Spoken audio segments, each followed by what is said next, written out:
I've always found it weird that schools will dive headfirst into stories about grief, identity, or ethics, as long as they're books or movies. But when it comes to video games, suddenly it's like they don't count. For some reason, there's this idea that games can't offer the same kind of educational value, or if they are used, are limited to more technical or cerebral subjects like math or science.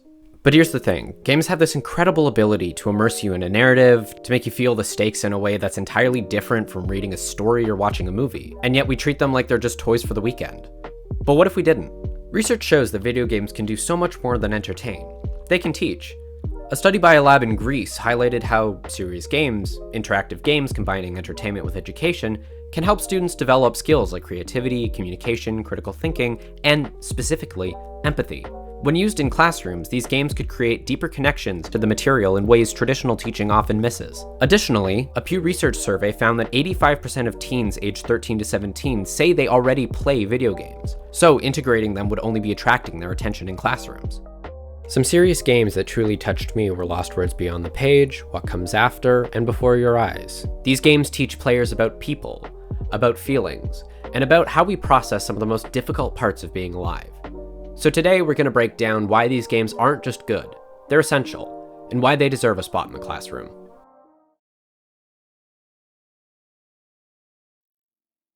Hello, Journal.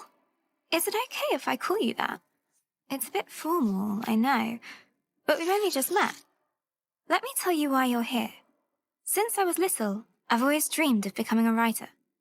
That's why Gran gave you to me.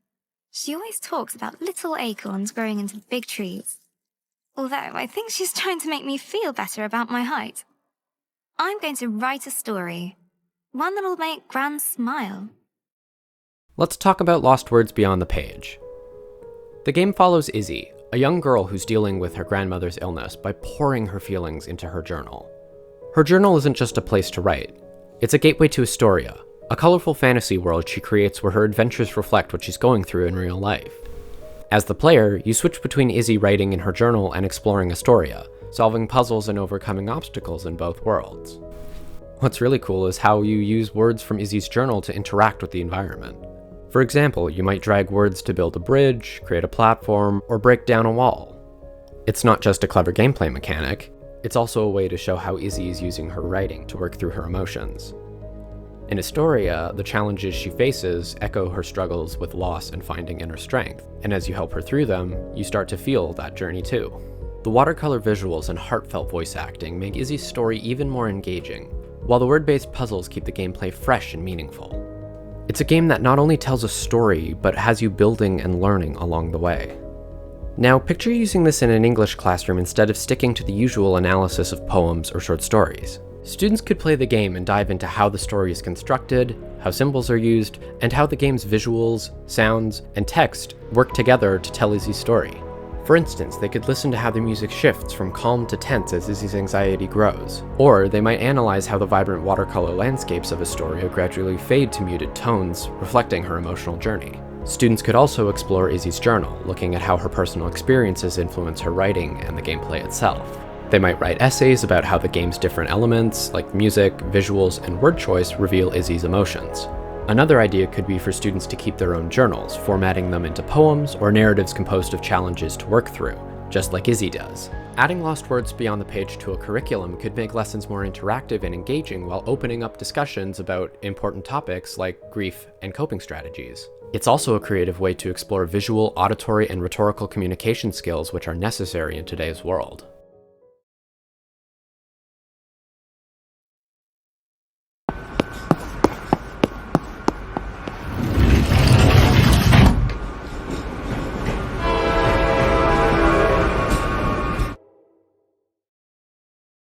The game What Comes After is a little different.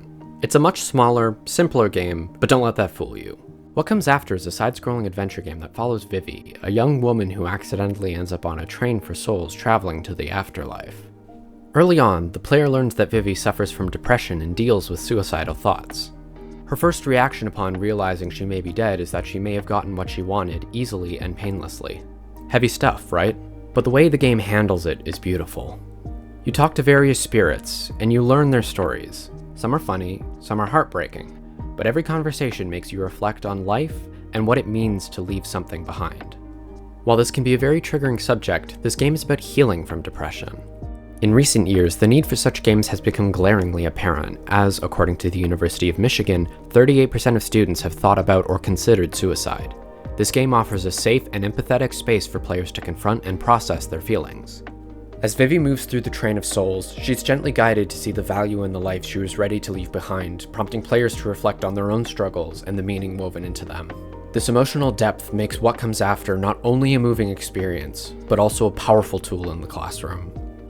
Whether in an English class or a health class, the game invites players to think critically about themes of loss, hope, and self-worth.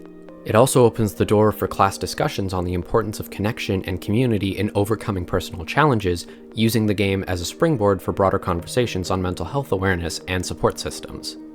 Teachers could extend this impact by asking students to write analyses of the narrative, focusing on how Vivi's conversations with the souls reveals the quiet beauty of existence, the grief of leaving things unfinished, and the way that even small lives touch the world around them.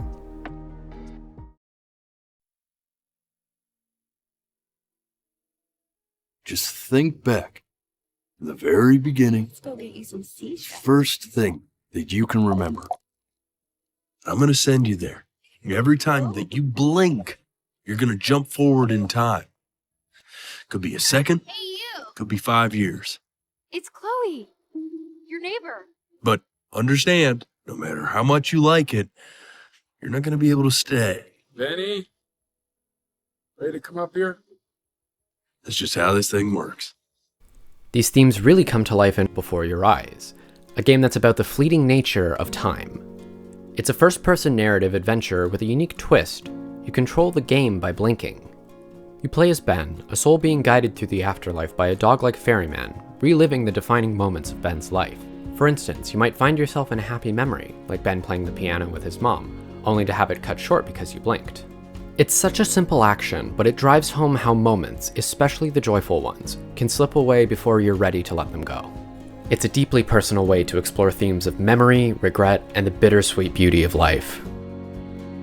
I believe Before Your Eyes would be a great fit for a literature class because it offers a unique way to explore themes like time, memory, and regret. Instead of just reading about these ideas, students actually experience them through the game's blink mechanic, which makes them interact with the story in a way that feels very personal. This could lead to some really meaningful conversations about how the form of a story can connect to its message. Students could analyze how the blink mechanic expresses the game's themes or compare it to novels that explore loss and acceptance.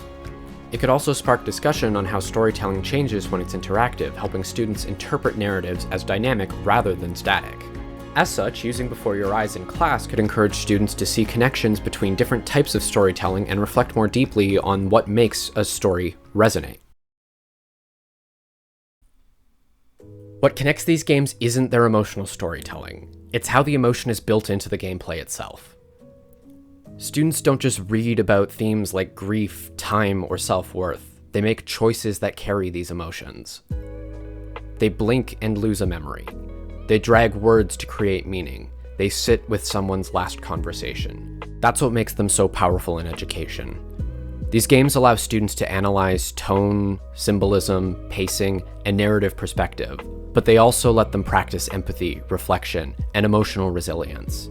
A student who plays Before Your Eyes doesn't just study how time works in fiction, they feel the weight of every moment that slips away. A student who guides Izzy through Astoria learns how metaphor grows from emotion. And a student who listens to a spirit in what comes after learns to sit with somebody else's pain, and maybe even their own too. We say we want students to engage with big questions. What matters? What shapes us? How do we move forward? These games ask those questions.